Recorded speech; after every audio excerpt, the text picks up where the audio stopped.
Hi, this is Sean Keith with Keith Law Group, and this is your December acetaminophen litigation report.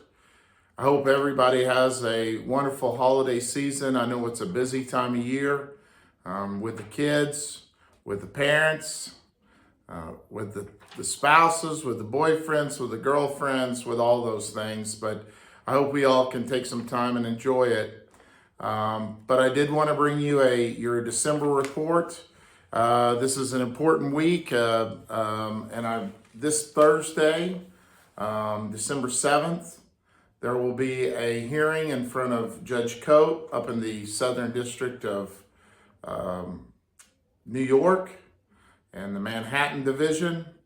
Judge Coate will have a important hearing. It's called a Daubert hearing. And for those of you who've watched these videos and been loyal to watch these videos, as clients and otherwise for the last several months, you know that we've talked about Daubert and how important it is. But for those of you who haven't, Daubert is it's actually a Supreme Court case, but we call it Daubert. That is when we have to put up our evidence for the science in regards to the connection between acetaminophen and the autism or ADHD. Now, that's a kind of a general broad brush. In this case, this is, if you remember, a failure to warn case. So we have to put up the evidence that there was knowledge and that our experts, in essence, basically, are within the scientific norms. And the judge, as gatekeeper of Daubert, has to approve that. Same's true for the other side. They can't just put up wacky scientists and scientific theory that's not within the norm as well. Now, all the papers were filed back in October, at the end of October. We really hope for a decision on Daubert in January.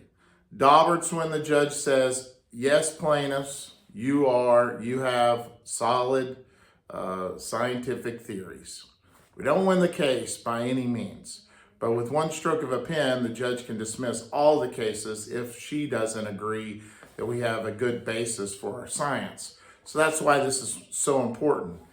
After this step, which we'll talk as we go on, then we get into the actual trials and prepping for trials and litigation and hopefully then ultimately resolution. But that's this Thursday, December 7th.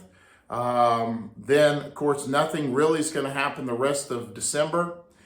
Then again, in January, we're hoping to get a judge's decision. The judge entered this, initially didn't say we're going to have a hearing. Sometimes they do, sometimes they don't.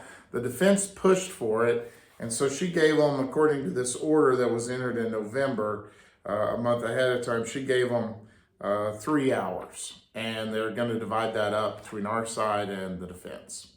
The only other thing I would mention is Rite Aid. Recently, there was an order entered this past week that Rite Aid is one of the retailer defendants like Walmart, CVS, Walgreens. Rite Aid has declared bankruptcy, and the judge and the parties have agreed for those cases that Rite Aid is a co-defendant, meaning you bought it from Rite Aid and Walmart or Rite Aid and Walgreens, the acetaminophen, then Rite Aid will be removed from that specific case and moved into their own case. That's a small thing, but affects potentially the Rite Aid clients. Right now, we really don't know what's going to come of that bankruptcy or anything further. But I thought I'd point that out. Everybody have a great holiday season. Spend some time, if you can, with your family and enjoy it as much as you can. This is Sean Keith with Keith Law Group. We'll get you updated next year, 2024.